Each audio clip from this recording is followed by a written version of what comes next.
livro O Ministério de Jesus Cristo Hoje, de Kenneth Hagin. Capítulo 2. Jesus Cristo, nosso advogado. Se confessarmos os nossos pecados, Ele é fiel e justo para nos perdoar os pecados e nos purificar de toda injustiça. Se dissermos que não temos cometido pecado, fazemo-lo mentiroso, e a sua palavra não está em nós. Filhinhos meus, estas coisas vos escrevo para que não pequeis. Se todavia alguém pecar, temos advogado junto ao Pai, Jesus Cristo o justo. E Ele é a propiciação pelos nossos pecados, e não somente pelos nossos próprios, mas ainda pelos do mundo inteiro. 1 João 1, 9 e 10 e 2, do 1 ao 2. A palavra advogado significa defensor, ou alguém que defende nossa causa ou nosso caso. Quando o crente é tentado e Satanás adquire domínio sobre ele, o crente pode reivindicar a promessa de 1 João 1,9. Se confessarmos os nossos pecados, Ele é fiel e justo para nos perdoar os pecados e nos purificar de toda injustiça. O apóstolo João continuou dizendo: Filhinhos meus, 1 João 2,1. O homem colocou divisões artificiais entre esses capítulos. Porém, João não escreveu em capítulos e versículos assim. Portanto, lendo os 4 versos do nosso texto em sequência, podemos ver que João não estava escrevendo a pecadores, ele estava escrevendo a cristãos. Em geral, 1 João 9 é citado a pecadores, dizendo a eles para confessarem seus pecados. Deus não disse a eles para fazerem isso. Seria impossível um pecador confessar todos os erros que ele cometeu, porque toda a sua vida é errada. Não, esse versículo foi escrito para os cristãos. João escreve: Filhinhos meus, porque eles foram salvos sob o seu ministério e eram seus filhos espirituais. E estas coisas vos escrevo para que não pequeis. Se todavia alguém pecar, temos advogado junto ao Pai, Jesus Cristo, o justo. Isso nos leva a um assunto muito sensível no universo da igreja.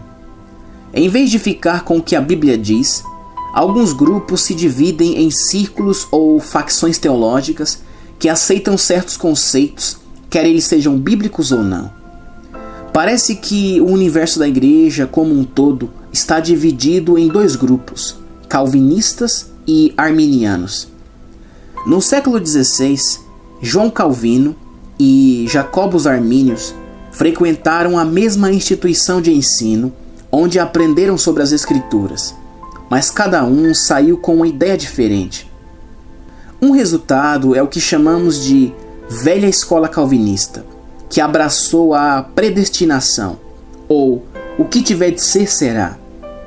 Durante o tempo do famoso evangelista Charles Finney, os pastores daquela época haviam aprendido o calvinismo na escola de divindade de Yale.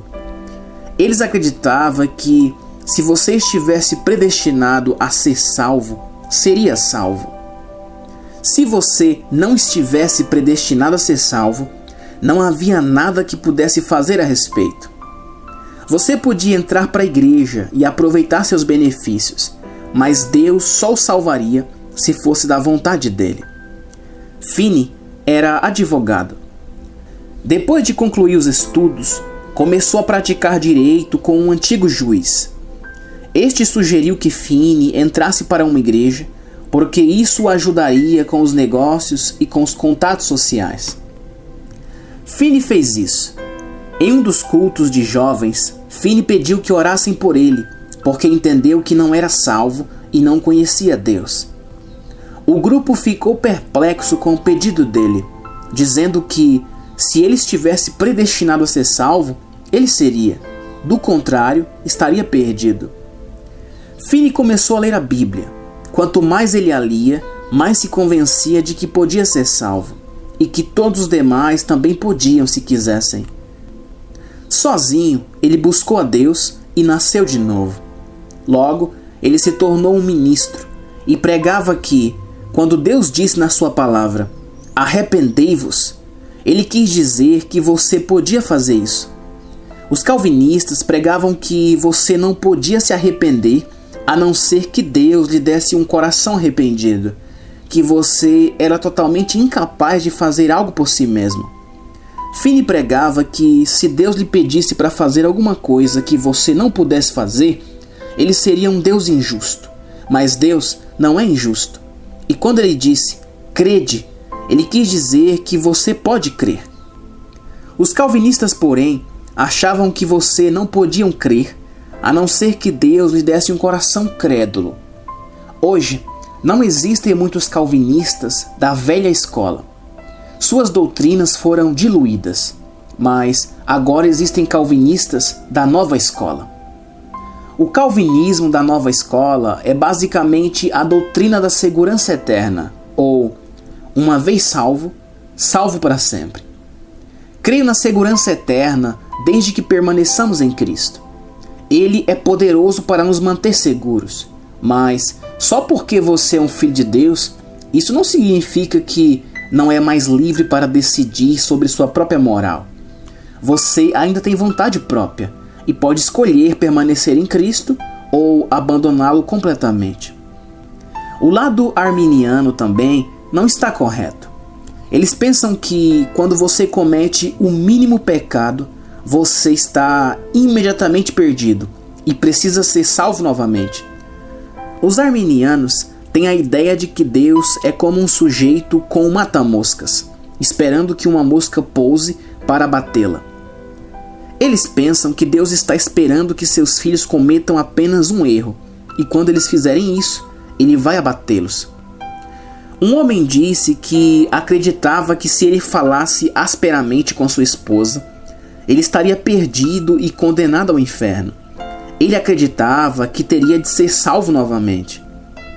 Se isso fosse verdade, algumas pessoas teriam sido salvas 2.000 ou 3.000 vezes por dia.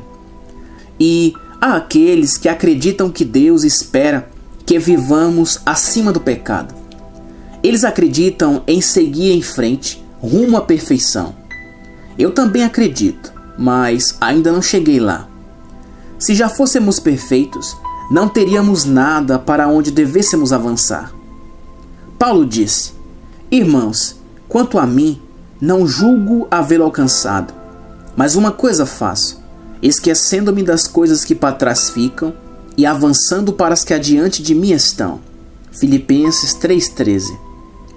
Quando ensinamos sobre este tema, alguém sempre acredita que estamos dando às pessoas licença para pecar. Sempre digo, porém, que as pessoas já pecam o suficiente sem ter licença. Está bastante evidente na Bíblia que Deus não quer que pequemos. Filhinhos meus, estas coisas vos escrevo para que não pequeis. 1 João 2,1, grifo meu. Está bastante óbvio que, se andássemos completamente na palavra e em amor, não pecaríamos. Mas também é óbvio que nenhum de nós ainda alcançou isso. Considerando o outro lado da questão, existem aqueles de cuja conversão cristã eu duvido. Duvido que eles algum dia tenham sido cristãos. Por quê? Porque eles foram ensinados na escola do calvinismo e vivem da maneira que querem e fazem tudo o que gostam, enganam, mentem e roubam. Alguns me disseram, não faz qualquer diferença o que eu fizer, Cristo é o meu advogado. Um homem disse, não sei, mas eu poderia roubar uma mula na semana que vem. Não estou pretendendo fazer isso, mas se eu fizer, Jesus já me perdoou por isso. Duvido muito que um sujeito como esse algum dia foi salvo. O versículo escrito por João nunca pretendeu encorajar as pessoas a pecarem. João está simplesmente nos falando sobre a provisão de Deus para o pecado. O Espírito de Deus nos ajudará a vencer o pecado e não nos encorajará a praticá-lo. Afinal, João disse, estas coisas vos escrevo para que não pequeis. Em primeiro lugar, se um homem nasce de novo, se ele conhece a Deus, ele não quer errar. Mas muitas vezes o diabo o tenta através da sua carne e o vence, porque o homem não é forte espiritualmente. Paulo disse: Irmãos, se alguém for surpreendido em alguma falta, vós que sois espirituais, corrigi-o com espírito de brandura e guarda-te para que não sejas também tentado. Gálatas 6:1. Se fosse apenas de uma falha que Paulo estivesse falando, todos nós precisaríamos de correção, e não restaria nenhuma pessoa espiritual para fazer a correção. Todos nós temos falhas. O original grego, na verdade, diz: se alguém entre vocês for dominado por uma ofensa ou um pecado, vocês que são espirituais, restaurem essa pessoa com espírito de mansidão. Deus quer que seu povo seja restaurado à plena comunhão com Ele. É uma questão diferente, porém, quando as pessoas não querem ser restauradas. Se elas quiserem ser restauradas, é sua obrigação restaurá-las com espírito de mansidão e não de arrogância. Por quê? Guarda-te para que não sejas também tentado. Gálatas 6:1, diz Paulo. No que diz respeito à cura, Tiago 5:14 e 15 diz: Está alguém entre vós doente? Chame os presbíteros da igreja e estes façam oração sobre ele, ungindo com óleo em nome do Senhor. E a oração da fé salvará o enfermo, e o Senhor o levantará. E se houver cometido pecados, ser-lhe-ão perdoados. Vemos aqui a possibilidade do pecado. Se um homem falasse asperamente com a sua esposa, ele não estaria perdido por isso. No entanto, ele está fora da comunhão com ela. Ele precisa voltar à comunhão com ela, se desculpando e pedindo perdão. Se todavia alguém pecar, temos advogado junto ao Pai, Jesus Cristo o justo. 1 João 2:1. Se pecamos, perdemos o senso de justiça e não podemos entrar na presença de Deus. Justiça significa posição reta diante de Deus. Justiça significa a capacidade de se colocar na presença de Deus sem qualquer complexo de inferioridade, sem consciência de pecado. Se você pecou ou falhou, não pode comparecer na presença de Deus sem consciência de pecado. Mas há alguém que pode entrar em seu favor: Jesus Cristo, o justo. Ele é a propiciação, o substituto pelos nossos pecados. E não pelos nossos pecados somente, mas pelos pecados de todo o mundo. Como nosso advogado, Jesus nos devolve o senso de justiça perdido, pois ele disse: se confessarmos os nossos pecados, ele é fiel e justo para nos perdoar os pecados. 1 João 1:9. Mas ele faz mais do que apenas nos perdoar os pecados. Ele nos purifica de toda injustiça. Ele nos purifica daquela consciência de pecado ou daquele complexo de inferioridade que nos impediria de ir até Deus. Há aqueles que vivem sob uma nuvem de medo. Eles dizem coisas do tipo: tenho tanto medo de desagradar o Senhor.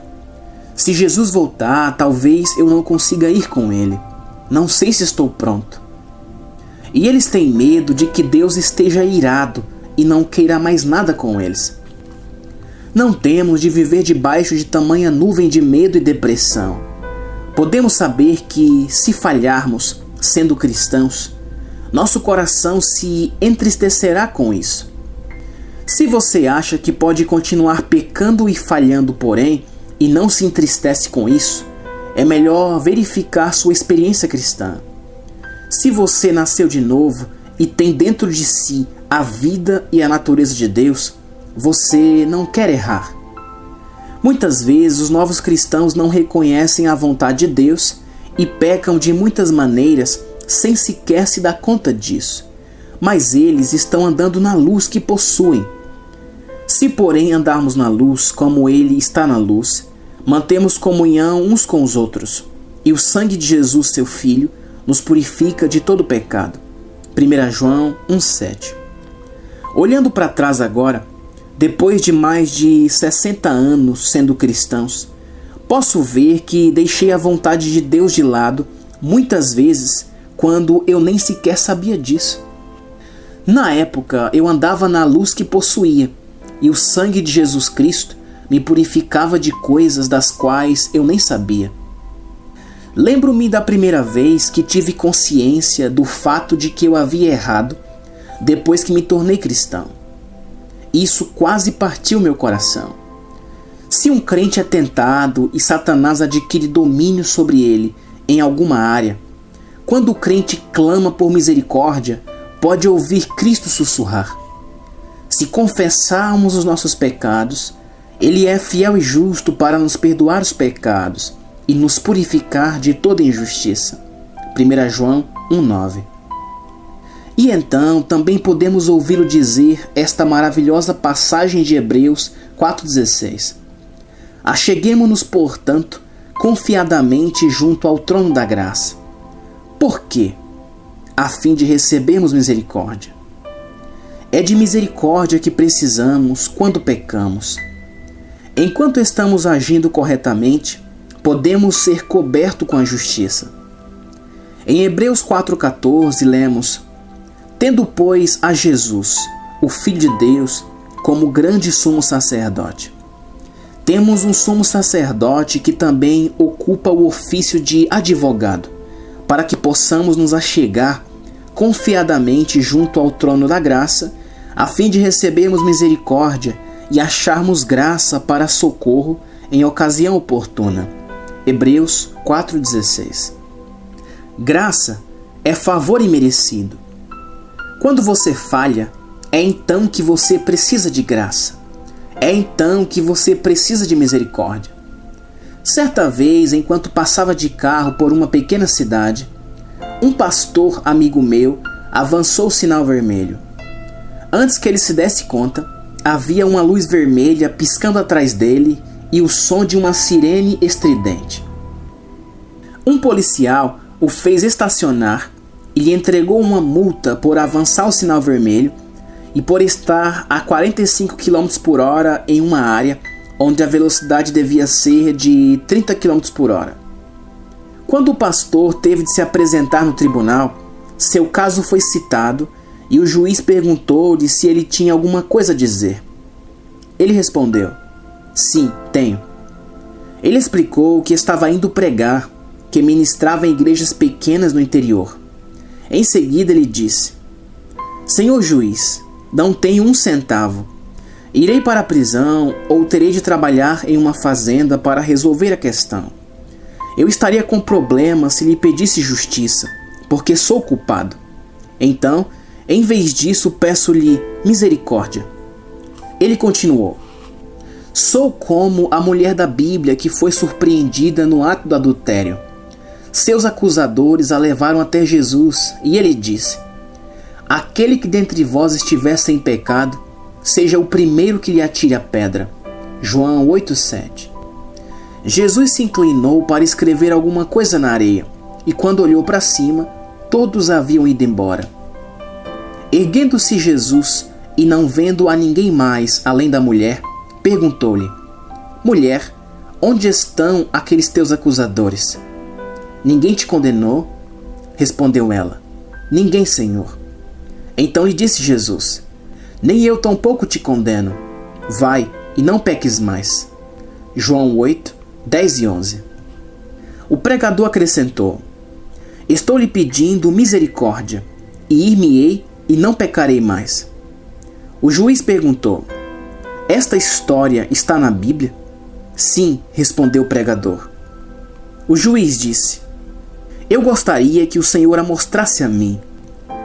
O pregador estava com o Novo Testamento, de modo que ele abriu essa passagem e mostrou ao juiz. O juiz disse: dou aula em uma turma de escola dominical na igreja metodista, mas eu não sabia que essa história estava aí. Vou ensinar sobre isso. Caso encerrado. O juiz demonstrou misericórdia. Se o pregador não estivesse acima da velocidade e não tivesse avançado aquele sinal, ele teria de ser beneficiado com a justiça. Ele não teria necessidade de misericórdia, mas ele transgrediu a lei, portanto, precisava de misericórdia. A misericórdia e a graça estão sempre disponíveis a nós quando transgredimos a lei de Deus. Tudo o que precisamos é clamar a Cristo, nosso advogado.